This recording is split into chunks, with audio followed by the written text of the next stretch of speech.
자, 그럼 XML이 나오게 된 역사를 한번 살펴보자고요. 자, XML은 1998년도에 표준으로 제정이 돼서 우리나라에서는 2000년도, 2001년도쯤에 굉장히 많은 인기를 얻었어요. 하지만 XML이 처음 나온 기술이 아닙니다. XML이 나오기 전에 SGML이라는 언어가 있었어요. 스탠다드 제너럴라이즈 마크업 랭귀지라 마크업 랭귀지라 그래서 SGML이라는 언어가 있었는데 이 SGML이라는 언어가 나오게 된 계기는 초창기 IBM에서 1980년대 IBM에서 산하기관들의 문서를 표준화하기 위해서 만들어진 언어가 바로 SGML이에요. 근데 이 SGML이란 언어가 굉장히 다양한 형태의 문서를 통합적으로 표현할 수 있다는 장점을 가지고 있기 때문에 굉장히 많은 인기를 얻었어요. 그래서 1986년도에 ISO 8897 표준으로 제정이 되게 됐죠. 그래서 SGML의 궁극적인 목적은 문서의 논리적 구조와 내용을 기술하기 위한 마크업 언어입니다. 그래서 SGML은 시스템과 플랫폼의 독립적이에요. 자, 텍스트 파일이 갖는 장점 뭐라고 그랬죠? 어디서나 읽을 수 있다고 그랬죠? 그래서 플랫폼 독립적이라는 특성을 가지고 있습니다. 그리고 공개 표준을 따르고 있어요. 하지만 SGML이 굉장히 좋은 기술이었지만 몇 가지 문제점을 가지고 있어서 오랫동안 사용되진 못했습니다. 자, 첫 번째 어떤 문제가 있었냐? SGML 문서를 작성하는 문법 자체가 굉장히 복잡했어요. 그래서 전문가들만을 위한 언어였고, 또 하나는 그 당시 상황으로는 인터넷이라는 매체가 그렇게 많이 발달되지 않았습니다. 그래서 온라인의 어떤 문서 교환보다는 오프라인의 문서가 더 활발히 교환이 이루어졌기 때문에 굳이 기존의 시스템을 많은 투자 비용을 들여가면서 SGML이란 언어를 사용하는 시스템으로 바꿀 필요가 제기되지 못했다라는 거죠. 그래서 관련 업계의 지원이 미비했다라는 단점을 가지고 있었어요. 그래가지고 이 두 가지 문제점으로 인해서 SGML은 굉장히 좋은 기술이었지만 범용적으로 사용되지 못했다라는 거죠. 자, 그러면서 이제 인터넷이라는 매체가 굉장히 발달되면서 HTML이라는 언어가 나오게 됐습니다. 하이퍼텍스트 마크업 랭귀지라 그래서 인터넷상에서 하이퍼링크 기능과 멀티미디어 기능을 표현하기 위한 마크업 언어가 바로 HTML이에요. 그래서 SGML의 응용 언어로 만들어진 언어가 바로 HTML이란 언어입니다. HTML의 장점은 뭐냐면 굉장히 쉽게 작성을 할 수가 있어요. HTML 스펙에 정의된 80여 가지의 태그만 익히면 HTML은 누구나 손쉽게 작성을 할 수 있다는 장점을 가지고 있습니다. 하지만 HTML은 한계가 있었어요. 어떤 한계가 있었냐? HTML은 스펙에 지정된 80여 개의 태그만을 사용할 수가 있습니다. 사용자가 자신만의 태그를 만들어서 사용하고 싶다라는 게 불가능했다라는 거죠. 그리고 또 하나는 HTML은 마크업 언어이긴 하지만 비구조적 문서예요. 하나의 페이지 안에 내용과 구조 그리고 표현이 복합적으로 나타나 있는 문서라는 거죠. 가령 우리가 H1이라는 태그를 사용해서 어떤 제목을 썼다라고 가정을 하자고요. 자, H1이라는 태그를 써서 이렇게 어떤 내용을 작성했는데 이게 이 안에 있는 내용은 내용이고 그리고 구조는 제목이고 표현 방법은 H1이라는 태그는 글자를 크게 해줘라 라는 표현 기능을 가지고 있거든요. 자, 표현 방법까지가 포함되어 있어요. 그래서 내용과 구조와 표현이 하나의 문서에 복합적으로 나타나 있는 비구조적 문서라는 단점을 가지고 있습니다.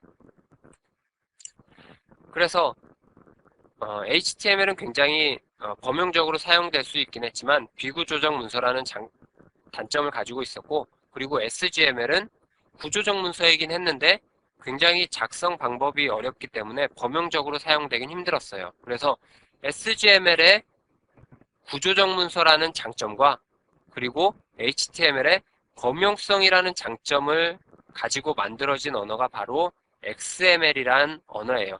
Extensible Markup Language라 그래서 확장 가능한 언어가 바로 XML입니다. 그래서 XML의 궁극적인 목적은 인터넷 환경에서 구조화된 문서를 교환하기 위한 표준 마크업 언어가 바로 XML이에요.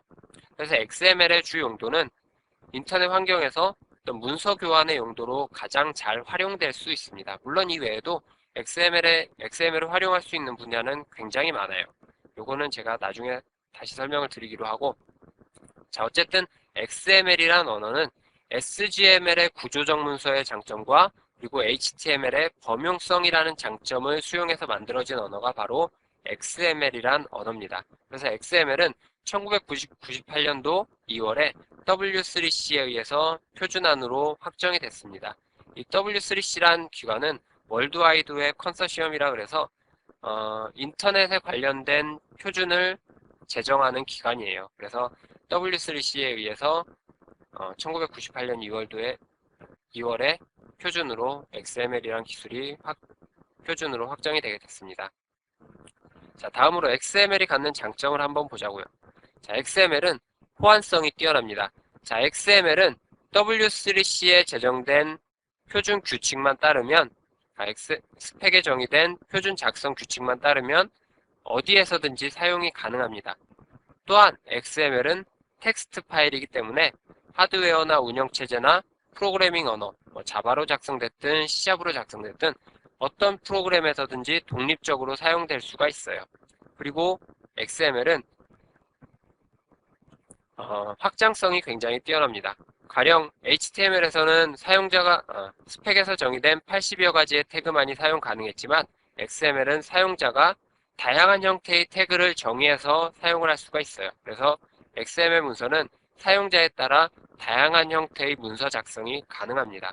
그리고 XML은 구조적 문서이기 때문에 표현 방법만 다르게 하면 내용과 구조의 변경 없이 다양한 형태로 표현이 가능하다라는 장점을 가지고 있어요. 자, 구조적 문서이기 때문에 가능한 장점이죠.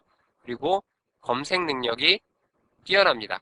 제가 아까 말씀드렸죠. 구조적 문서는 비구조적 문서에 비해서 검색 능력이 뛰어나다라는 장점을 말씀드렸어요.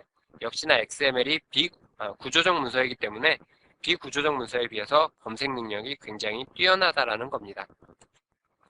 자, 이번 절에서 했던 내용을 간단히 요약을 해보자고요.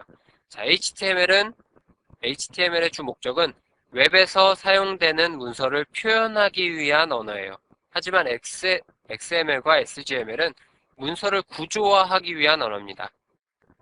자, 그리고 XML은 문서의 구조화뿐만 아니라 인터넷을 기본으로 하고 있어요. 인터넷에서 사용될 수 있는 문서를 구조화하기 위한 언어가 바로 XML이라는 거죠.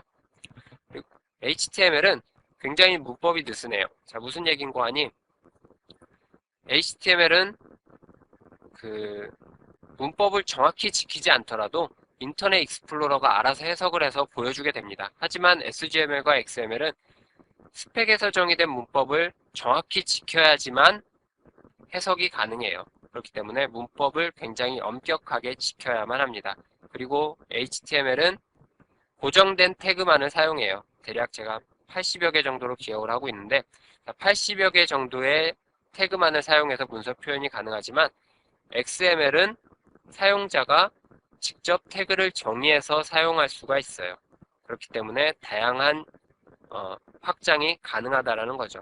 그리고 정보 검색은 구조적 문서이기 때문에 트리 형태의 검색이 가능하고 비구조적 문서에 비해서 검색 능력이 뛰어나다라는 거죠. 자, 그래서 제가 지금까지 XML이 무엇인지 그리고 XML이 가진 장점이 무엇인지 간단히 설명을 드렸어요. 제가 이론은 좀 간단히 하자는 의미에서 굉장히 좀 빨리 설명을 드렸는데, 자, 어쨌든 XML은 HTML과 SGML의 장점을 수용해서 만들어진 언어고, 그리고 인터넷 환경화에서 굉장히 많은 용도로 사용이 될 수 있습니다. 그리고 현재의 XML 추세를 보더라도 대부분의 기술에서 XML이 많이 활용이 되고 있어요. 우리가 나중에 배우게 될 XML 웹 서비스부터 시작해서 EBXML, SyncML, SVG까지 이 외에도 굉장히 다양한 분야가 있습니다. 그 여러 분야에서 XML은 굉장히 많이 활용되고 있다라는 거죠. 자, 그럼 다음 시간에는 간단한 XML 문서를 작성하는 방법에 대해서 한번 알아보도록 하겠습니다. 자, 수고하셨습니다.